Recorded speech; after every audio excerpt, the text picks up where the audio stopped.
하나님 말씀은 요한계시록 1장 1절로 3절 말씀입니다. 제가 봉독합니다. 예수 그리스도의 계시라. 이는 하나님이 그에게 주사 반드시 속히 일어날 일들을 그 종들에게 보이시려고 그의 천사를 그 종 요한에게 보내어 알게 하신 것이라. 요한은 하나님의 말씀과 예수 그리스도의 증거 곧 자기가 본 것을 다 증언하였느니라. 이 예언의 말씀을 읽는 자와 듣는 자와 그 가운데 기록한 것을 지키는 자는 복이 있나니 때가 가까움이라. 아멘.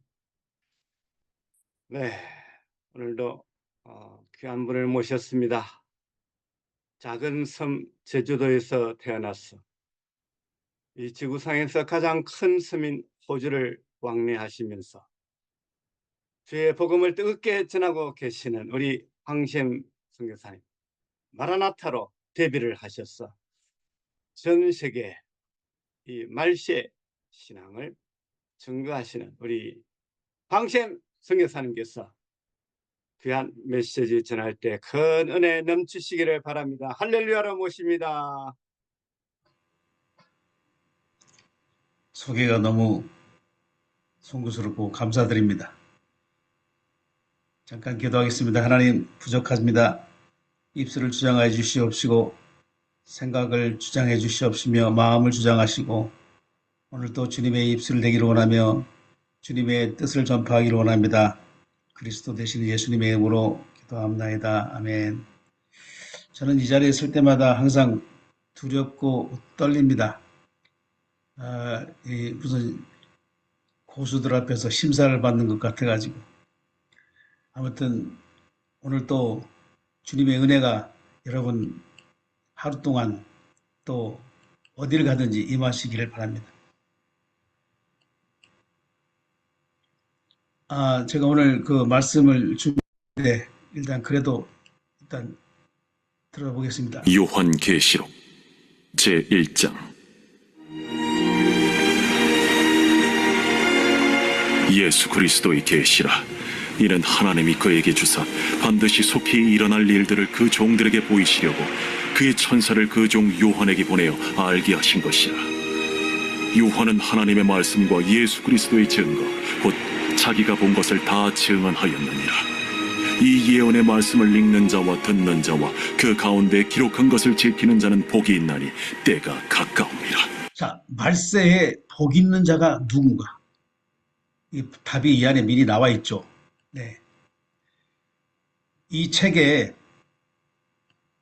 계시는 이 책은 누구의 계시냐? 1절에 예수 그리스도의 계시라라고 기록되어 있습니다.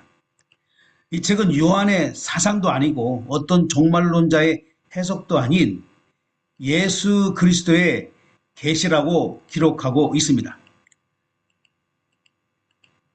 계시라고 하는 것은 숨겨진 것을 벗겨 드러낸다는 뜻으로 이 요한계시록은 그 무서운 책이 아닙니다.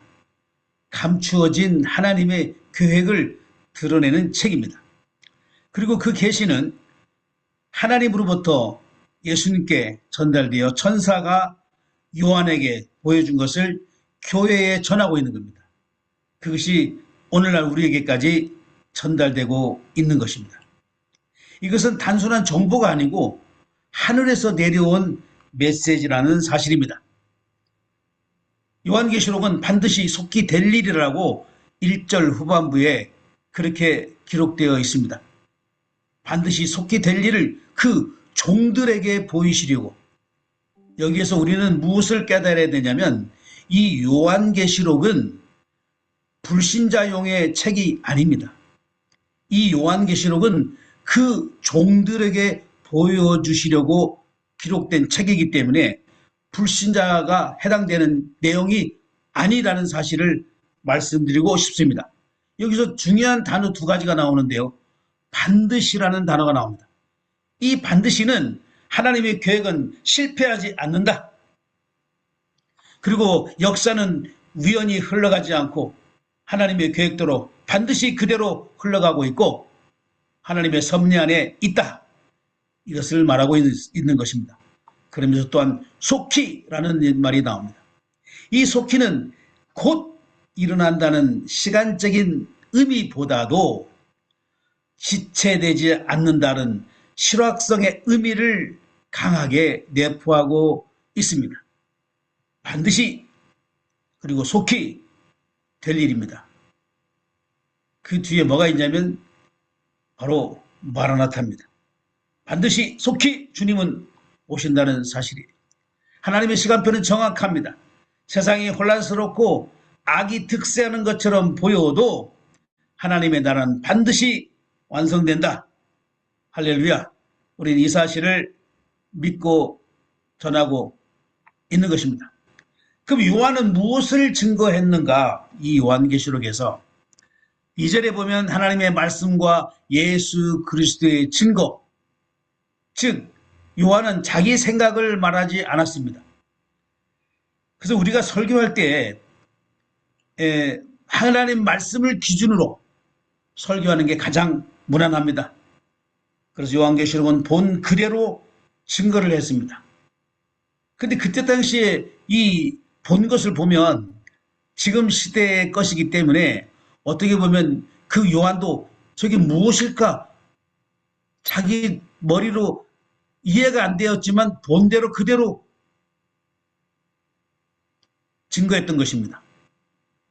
그래서 이 요한계시록은 어떤 상상이나 환상이 아니라 증언의 책입니다. 오늘날 우리도 마찬가지입니다. 우리는 미래를 예측하고 계산하는 사람들이 아니라 예수 그리스도를 증거하는 전도자로 우리는 사는 것입니다. 이것이 우리의 사명입니다. 우리는 전도자로 사는 것입니다. 요한계시록을 그래서 전하지 않는 자는 저는 직무유기자라고 저는 생각합니다. 왜냐? 우리의 사명입니다. 예수님께서 이 증거를 전하라고 그랬는데 전하지 않으면 우리는 직무유기죠. 그런데 수많은 교회들이 요한계시록에 대해서 설교를 하지 않습니다.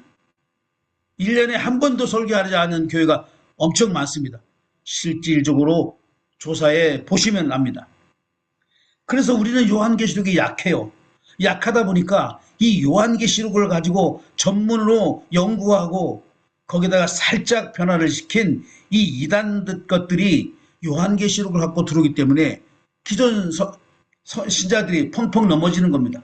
아, 그런 말이 어디 있냐고 되들었는데 요한계시록을 딱 펼치면서 여기 있지 않냐 설명해 주니까 아니 그냥 성경 읽기 하면서 읽기는 읽었어도 그 내용을 모르는 거예요. 그래서 당하는 겁니다. 이제 마지막 때 뭐라고 그랬어요? 이 말씀을 듣고 지키고 전하는 자가 복이 있다고 그랬기 때문에 우리는 이 복을 받을 일을 해야 되겠고 이건 우리의 사명입니다. 그래서 저는 이제 2026년부터 작정한 것을 실행하고자 합니다. 바로 이 요한계시록의 말씀, 종말적인 말씀을 전하고자 그런 사람들끼리 모여서 그런 말씀을 전하는 모임을 시작하려고 하는 것입니다. 3절에 놀라운 약속으로 시작되는데요. 이 예언의 말씀을 읽고 듣고 지키는 자가 복이 있다고 그랬거든요. 언제? 마지막 때. 그래서 이 요한계시록은 두려움의 책이 아니라 복의 책이 되는 것입니다.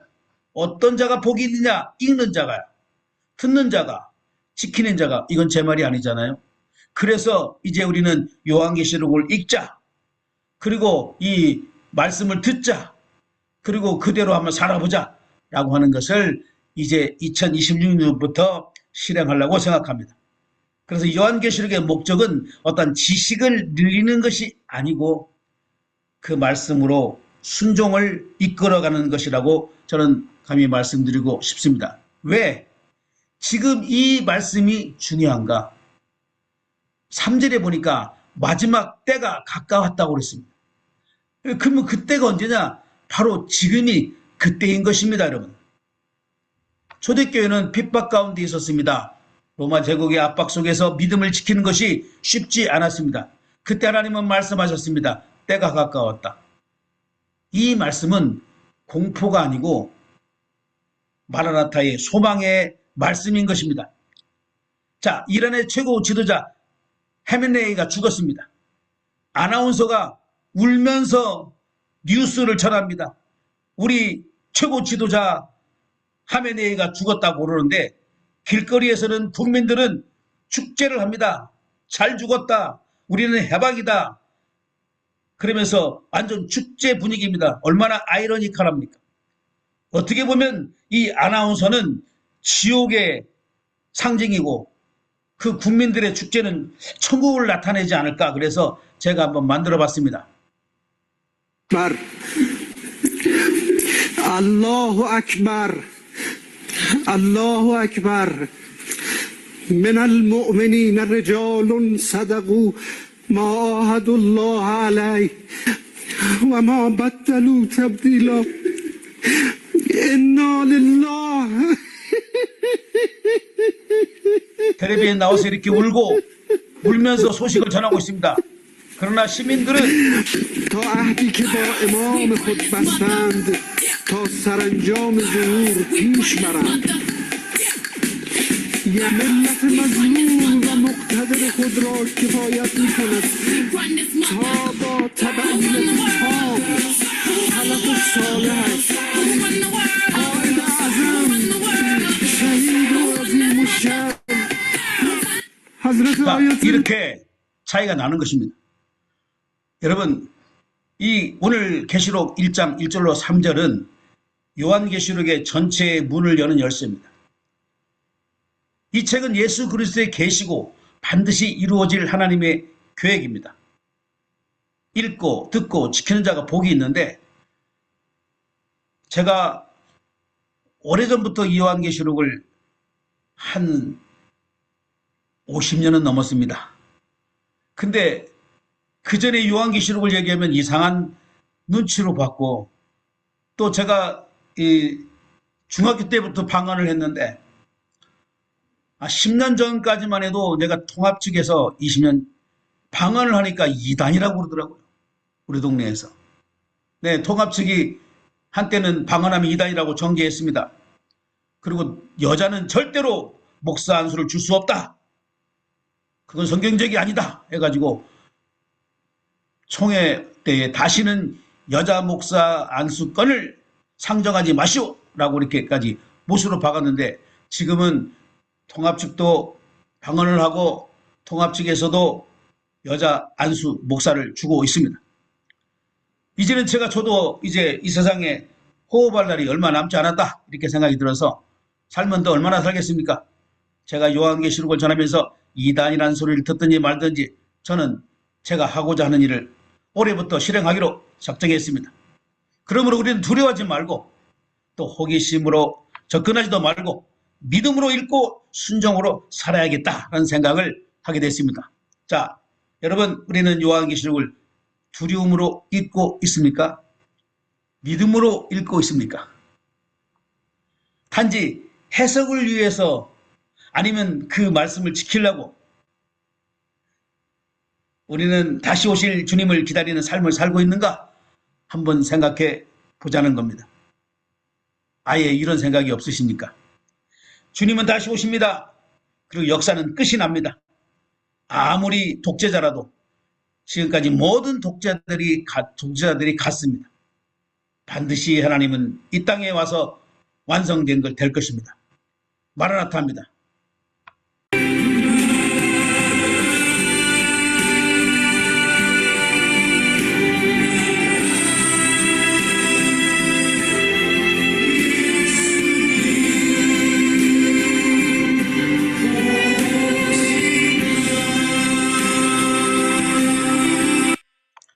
네.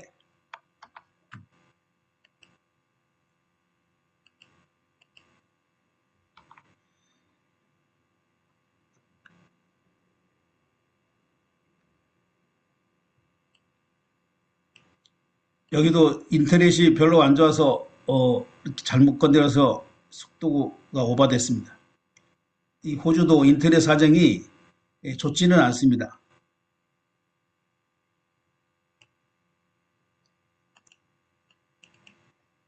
네.